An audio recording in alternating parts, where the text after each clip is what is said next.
Mo kí bàbá wa, the greatest and the best father in the whole world, Professor Banji Akintoye. Mo kí yín bàbá, mo kí yín ẹ kú iṣẹ́ takuntakun, ẹ kú iṣẹ́ ìlú lágbára Ọlọ́run, ẹ ní ṣubú dàánù. Àjíǹde á máa jẹ́ fún yín àti ìyàwó yín àtàwọn ọmọ gbogbo wọn pátápátá. Ẹ ò ní fojú sunkún ẹnì kankan nínú wọn. Ẹ ní gba lẹ́tà ọ̀fọ̀ tàbí lẹ́tà ìbànújẹ́ látọ̀dọ̀ ẹnì kankan. Àtàwa ọmọ yín tẹ̀ ń kó jẹ.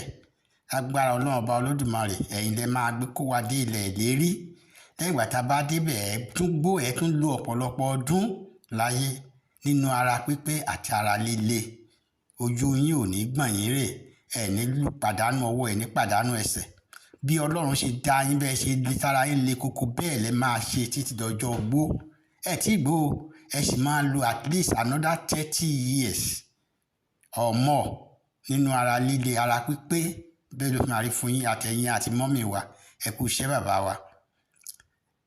Mo takọ́ṣọ́ sí ọ̀dọ̀ Jagumolu One, the original and the ògbólógbò ọmọ Yorùbá àtàtà, Chief Sunday, Dr. Sunday Adeniyi Adeyemo Igboho Òòṣà o.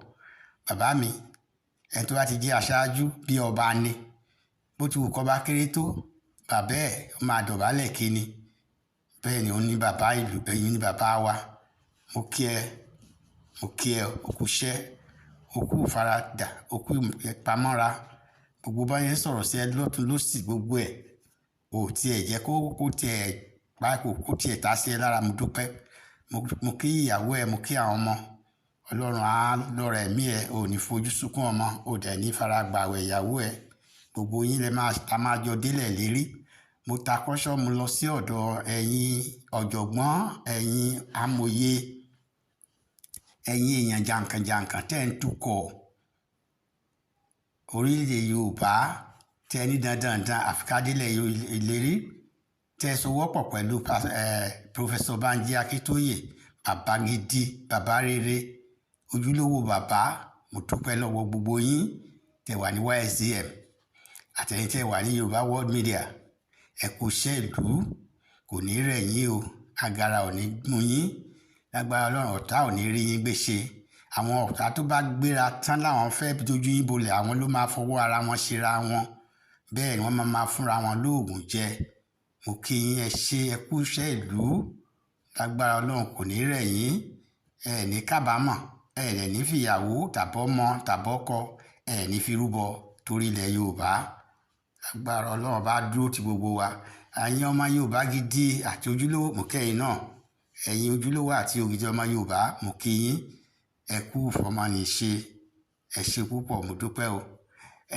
Mo fẹ́ kẹ́ bá mi gbé ọ̀rọ̀ tí mo fẹ́ sọ yìí, especially ẹ̀yin ọ̀jọ̀gbọ́n tẹ́ wà ní YSDM àti Yorùbá World Media àti Homebase àti bàbá pàápàá jùlọ bàbá wa Professor Banji Akintoye. Mo ní àìdíà méjì tí mo fẹ́ kájọ gbé yẹ̀wò. Mo fẹ́ kẹ́ bá mi gba ọ̀rọ̀ yìí, kẹ́ bá mi gbà yẹ̀wò, tó bá ṣe ohun tó tọ́ ni, ẹ jẹ́ ká gbé yẹ̀wò. Tẹ́ bá dẹ̀ rí pé ó dáa ṣùgbọ́n ní àfikún here and there, you are free to adjust, to amend, to contribute and to whatever to the two ideas. Èkíní ni mo pè ní Yorùbá National Pledge. Mo listen sí pledge yẹn. Gbogbo program tẹ́ ṣe lánàá, ẹ rí pé mo comment. I'm so impressed about it. Inú mi dùn. Àwọn tó dẹ̀ pè wọlé, ayọ̀ mi kún pé àwọn ọmọ wa ti ń tají. Bí Ọlọ́run ṣe ń jí wa yẹn, àìmọye èèyàn náà lọ́lọ́run tó máa bẹ̀rẹ̀ sí jí sí. Fẹ́ pé a máa fi rí by December, we will form the majority of the ọmọ wa tó ń listen sí program wa. Kí ni mo fẹ́ fà ni pé nígbà tí wọ́n parí program yẹn, ẹnìkan tó ṣe National Pledge, mo ṣe ìlérí fún orílẹ̀-èdè mi Odùduwà ìyẹn ni mo fẹ́ sọ nípa ẹ̀ first and foremost. Èmi rò pé kò dáa tó ká pe orílẹ̀-èdè wa ní orílẹ̀-èdè Odùduwà because Odùduwà is an individual èèyàn ni. Wọn ò dẹ̀ forí orílẹ̀-èdè sọ orúkọ ènìyàn. Orílẹ̀-èdè gbogbo ló ní orúkọ. A lè ká wá sọ pé ókè o bóyá ká change ẹ̀ sí orílẹ̀-èdè Ọbáfẹ́mi Awólọ́wọ̀ mi rò pé bójúmu tó. Ilẹ̀ Yorùbá là ń sọ yìí. Gbogbo ìlú láti rí àwọn ọmọ Yorùbá. So ó dáa ká pè ní orílẹ̀-èdè Yorùbá. Mo ṣe ìlérí fún orílẹ̀-èdè mi orílẹ̀-èdè Yorùbá ibi tá ń fi Odùduwà sí yẹn ká yọ kúrò. Tẹ́ bá wo àwọn ìlú tó wà lórílẹ̀-èdè Yorùbá ẹ lè rí ìlú tá a fi orí ẹ̀ sọ orúkọ ènìyàn. Kò sí, mi rò pé ó wà. Abẹ́òkúta kì í ṣe orúkọ èèyàn. Òṣogbo kì í ṣe orúkọ èèyàn. Ìbàdàn, Ìkirè, Àpòmù, Oǹdó, Àkúrẹ́, Òṣogbo, Èkìtì, Ọ̀rẹ́ and so on and so forth. Ẹ rí pé orúkọ ìlú ni ìlú máa jẹ́. For instance, mi rò pé àwọn Ìgbò lè sọ pé Republic of Odumegwu Ojukwu ọ̀kan ní Republic of Nwanyanwu. No, Republic of Biafra náà máa pè é. Ó ní nǹkan tá Biafra yẹn ó níbi tó ti jáde. Orúkọ orílẹ̀-èdè tiwa ni Yorùbá. So gbogbo wọn tá a máa ṣe ẹ jẹ́ ká jọ ti Odùduwà yẹn. Odùduwà is an individual. Ó ti ṣe tiẹ̀ ó ti lọ. Kì í ṣe gbogbo èèyàn ló bìlí pé àwọn jọmọ Odùduwà ṣùgbọ́n gbogbo wa la bìlí pé ọmọ Yorùbá ni wá. Ìyàtọ̀ tó wà ń bẹ̀ nìyẹn. Ẹ jọ bàbá tó compose anthem yẹn you've done a great job, kudos. But àábẹ̀ yín táwọn ọ̀jọ̀gbọ́n bá faramọ́ kẹ́ ẹ tún bá wa tún ṣe kẹ́ ẹ yọ Odùduwà yẹn kúrò ẹ fi ṣe orílẹ̀-èdè mi ilẹ̀ Yorùbá. We have been agitating for Yorùbá nation. We have not been agitating for Odùduwà nation. And so tá a bá fẹ́ translate Yorùbá nation àá pè ní orílẹ̀-èdè Yorùbá. So ìyẹn ni number one mo fẹ́ kẹ́ bá mi gbé yẹ̀wò ẹ̀yin ọ̀jọ̀gbọ́n àti ẹ̀yin amòye. Èkejì tí mo fẹ́ tún dá lábàá ó nípa agricultural blueprint wa. Mo mọ̀ pé oríṣiríṣi idea ló ti máa gather àti máa kó wọn jọ. Àwọn ọ̀jọ̀gbọ́n kan ti máa ṣiṣẹ́ lé àwọn nǹkan wọn but mo kàn ní kí n tún mú suggestion yìí wá àbá yìí wá ní bóyá a ṣe é gbà wọlé. Ṣé ẹ mọ̀ pé ní orílẹ̀-èdè Yorùbá máa ń kọrin kan iṣẹ́ àgbẹ̀ níṣẹ́ ilẹ̀ wa. Ẹni tí ò bá ṣiṣẹ́ á jalè. Ìwé kíkọ́ láìsí ọkọ́ àti àdá kò ì pé and that is truth. Nígbà tí Yorùbá sì ń jẹ́ Yorùbá a máa export àwọn oúnjẹ a máa ń ní oúnjẹ yànfùnyànfùn a máa ń ní ànító àti àníṣẹ́kù ní orílẹ̀-èdè Yorùbá ńgbà yẹn when we were Western region kó tó di pé wọ́n da gbogbo ẹ̀rú. Èmi wá fẹ́ suggest pé while we are planning the plannings are going on in different sectors. Agriculture, education, health, transportation, energy, and so on and so forth. Mo fẹ́ dábàá pé ṣé rí ní ilẹ̀ Yorùbá nígbà tá a wà ní school a ní two kinds of foods. Excuse me. A ní nǹkan tá ń pè ní cash crops. A dẹ̀ ní nǹkan tá ń pè ní food crops. Ṣé rí gbogbo ilẹ̀ Yorùbá ilẹ̀ ọlọ́ràá ni àti ẹ̀ need fertilizer. Ó dàbí pé àwọn fertilizer tí wọ́n fi chemical ṣe yẹn àwọn ló túbọ̀ ń cause cancer, liver problem, glaucoma, diabetes and so on and so forth. Nígbà ayé àwọn bàbá wa kò sí tí ń jẹ́ fertilizer. Manure Ọlọ́run ti fi manure sí orí ilẹ̀ wọn yẹn. Ó dẹ̀ ló yẹ ọdún tọ́lọ̀ ní pé tá a bá lò ó ká fún ilẹ̀ yẹn ká fún nísìnyí after some years. Ilẹ̀ wa Ọlọ́run ti ṣe bí ìgbà tá à ń sọ fún Ọlọ́run pé nǹkan tó fún wa kò tẹ́ wa lọ́rùn làwa lọ ń gba fertilizer ẹ̀dẹ̀rẹ̀ àwọn ló ń ṣekú pa is part of the GMO. So èmi fẹ́ suggest pé ṣé rí idea tí mo fẹ́ mú wa ni pé we have two sections or two categories of crops: cash crops, food crops. Now kí ni mo fẹ́ fàyọ ni pé ní cash crops lára wọn ni kòkó, lára wọn ni rọ́bà, lára wọn ni palm oil, palm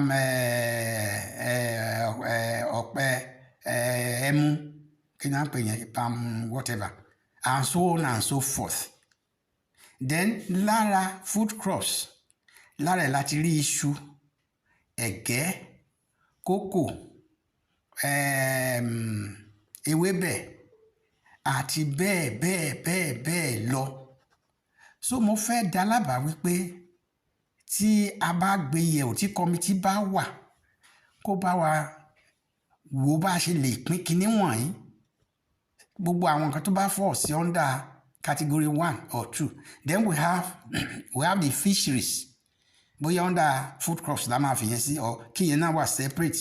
The fisheries, then we have animal husbandry, ìyẹn ni àwọn cattle, ewúrẹ́, àgùntàn àtàwọn bẹ́ẹ̀ lọ. Then poultry náà tún wà. So what I'm trying to drive into is this. Nǹkan mo fẹ́ mú jáde ni pé ṣé ta bá label gbogbo kìíní yẹn bóyá 4 categories ni bóyá 5 bóyá 6 àwọn ọ̀jọ̀gbọ́n tó bá jókòó wọ́n á brainstorm wọ́n á wò. Then tá bá ti mọ̀ pé bóyá 6 ni different kind of food tó wà under agric. Now each of the local government tá bá ní ẹ jẹ́ ká fi local government ta ní sí ṣe example. For instance Ondo West local government èmi ti wá tí àwọn olùdarí local government nínú àwọn kìnìún wa àti list ẹ̀ adé ti send copies sí gbogbo local government pé àwọn nǹkan wo lẹ lè lò tẹ́ máa gbìn tó fit into your ground or soil. Bóyá nínú category 1 bóyá ẹyọkan àbí méjì ni category 2 ẹyọkan àbí méjì títí bẹ́ẹ̀ wọ́n á choose èyí tá lè ṣe. Then a tún lọ sí Àkúrẹ́ local government, a lọ sí Ìjẹ̀rò, a lọ sí Òṣogbo, a lọ sí Ìgbọ́kọ̀dá and so on. So ó kàkó àwa pick tó lè ṣe but kò ní sí pé local government kan tàbí méjì wọ́n ní the same wọ́n choose the same thing so that there will be varieties of products. You understand bí mo ṣe ń sọ irú Ondo yìí sì ká sọ pé àmú iṣu àti cassava then àwa mú kòkó àti kinní kan mọ́ ìyẹn la máa concentrate lé Ondo state. Then we have what we call farm settlement tó jẹ́ the local government will now cultivate maybe each of these products ta fẹ́ embark lé lórí ó lè jẹ́ 10,000 hectares of land fún iṣu, 10,000 hectares of land fún cassava. Then by product kinní wọ̀nyẹn á wà ń bẹ̀. Now another 10,000 acres for the other ones and so on and so forth. Then within this sector, within this local government, any farm settlements that be mini estates, so that urban migration yẹn á máa dínkù because ńgbà tí a bá ní thousands of acres of food producing centers, people will be gainfully employed. Irú àwọn estate yẹn àwọn tó bá ń ṣiṣẹ́ ní oko yẹn ibẹ̀ náà máa gbé ìyàwó wọn ọmọ. There will be school, there will be running water, there will be constant electricity. So that kò ní sí pé àwọn èèyàn tó ń rush wá sí gbòòrò mọ́. Whatever they need ní gbòòrò wọ́n á get ẹ̀ ní farm settlement ọjà wà ń bẹ̀ market mini market everything will be made easy in that farm. Wọ́n á dẹ̀ máa gba salary because this product tá à ń sọ wọ̀nyí ó máa depend 2 ways la máa fi tà wọ́n. The one way is export, then the other way is local consumption. About 70% of whatever product Taban produce jáde yearly will go into export. Then the remaining 30% will be locally consumed. So in every local government, there will not be any idle hand. Every local government will be busy, doing whatever they feel they can do. And they will be exporting. That will be generating foreign exchange in a very large volume to the nation. Ìyẹn lórí agric. So mo á bẹ̀ yín, eléyìí is just an ìmọ̀ràn mi tí ì ṣe. I've not dotted the I's and crossed all the T's. So èmi believe pé àwọn ọ̀jọ̀gbọ́n tó bá jókòó tẹ́ bá rí i pé ó dáa, àwọn ọ̀jọ̀gbọ́n yẹn láwa brainstorm, wọ́n wá add more input ọ̀kan bóyá wọ́n máa reduce ẹ̀ ní wọ́n á ṣàfi ọgbọ́n ṣe débi pé everything will be okay in such a way that kò ní sí local government tí ò ní kankan tó ń produce throughout Yorùbá nation. And local government náà gbogbo ló máa employ youths tó máa ṣiṣẹ́. Inú àwọn ọ̀dọ́ yẹn máa dùn torí pé wọ́n á máa gba salary tó wọ́ ti iṣẹ́ yẹn. Then at the end of each year tá bá ń ṣe annual general meeting ní local government yẹn, owó lára owó tó ń bá pa wọ́n á tún ní percentage tá máa set aside fún workers tó ń ṣiṣẹ́ mẹ́rin as bonus pé ẹ̀yin ọmọ ọ̀dọ́ gbà iṣẹ́ tẹ́ ẹ ṣe, you merit this. Ìyẹn á tún jẹ́ kí inú àwọn èèyàn tún dùn láti. Then àwọn tó local government wọ́n wá ní outlets within town tí wọ́n máa supply and products tí àwọn èèyàn á lè lọ máa rà ní ẹ̀dínwó. But ìta máa export sókèèrè kò ní jẹ́ bákan náà. But ìta máa rà ní ìlú á wà ní ẹ̀dínwó fún wa débi pé everybody will have more than enough to eat in his house, in his or her house. So yẹn sìn, so bẹ́ẹ̀ mi ṣe rò ó nìyẹn. Bẹ́ẹ̀ bá dẹ̀ ṣe wá rò sí, ẹ bá mi gbé yẹ̀ wò. A máa ń pé gbọ́n ni, a kì í pé gọ̀. Gbogbo wa ọmọ Yorùbá olóríire ọlọ́pọlọ pípé ni wá.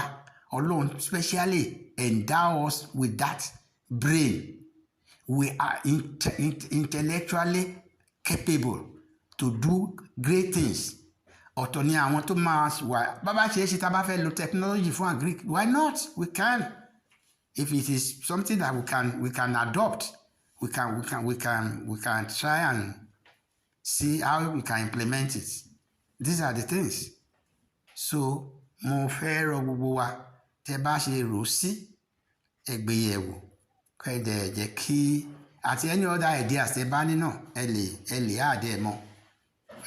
This is just an idea tí mo fẹ́ ní ká wò. Ẹ ṣé ẹ̀yin èèyàn mi, yóò dáa fún yín o. Gbogbo kìíní á yọrí sí rere pẹ̀lú ìdùnnú àti ayọ̀ àti àlàáfíà láàfi gba orílẹ̀-èdè wa. Èmi mọ̀ pé orílẹ̀-èdè it has come to stay. There is no going back. Ọ̀rọ̀ wa dàbí ọ̀rọ̀ aeroplane ni tó ti gbéra. Aeroplane ò kí ń reverse lófurufú. We are not reversing. We are moving forward because our case is forward ever, backward never. Ẹ kú iṣẹ́ o.